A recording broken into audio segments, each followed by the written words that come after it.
Chapter 13. This is what the Lord said to me. Go and buy a linen belt and put it around your waist, but do not let it touch water. So I bought a belt, as the Lord directed, and put it around my waist. Then the word of the Lord came to me a second time.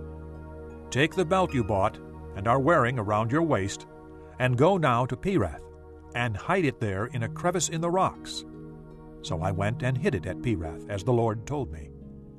Many days later the Lord said to me, Go now to Perath and get the belt I told you to hide there. So I went to Perath and dug up the belt and took it from the place where I had hidden it. But now it was ruined and completely useless.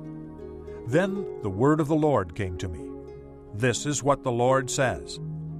In the same way I will ruin the pride of Judah and the great pride of Jerusalem. These wicked people who refuse to listen to my words, who follow the stubbornness of their hearts and go after other gods to serve and worship them, will be like this belt, completely useless.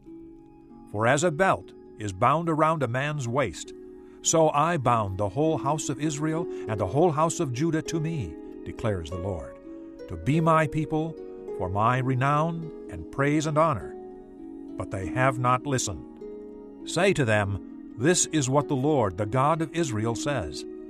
Every wineskin should be filled with wine. And if they say to you, Don't we know that every wineskin should be filled with wine? Then tell them, This is what the Lord says. I am going to fill with drunkenness all who live in this land, including the kings who sit on David's throne, the priests, the prophets, and all those living in Jerusalem. I will smash them one against the other, fathers and sons alike, declares the Lord.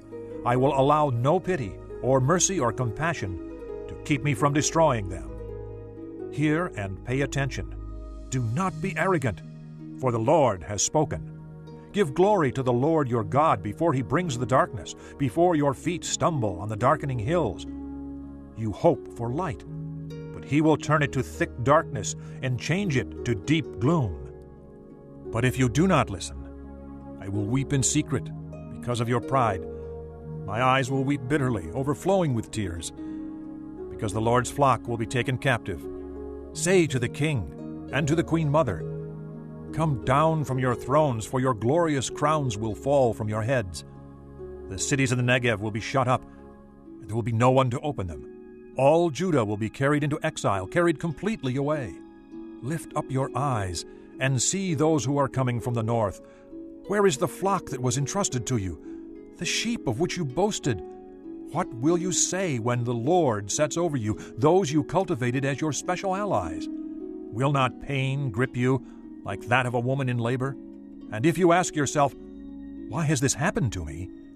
It is because of your many sins that your skirts have been torn off and your body mistreated. Can the Ethiopian change his skin, or the leopard its spots? Neither can you do good who are accustomed to doing evil. I will scatter you like chaff driven by the desert wind. This is your lot, the portion I have decreed for you, declares the Lord, because you have forgotten me and trusted in false gods. I will pull up your skirts over your face that your shame may be seen, your adulteries and lustful neighings, your shameless prostitution. I have seen your detestable acts on the hills and in the fields. Woe to you, O Jerusalem! How long will you be unclean?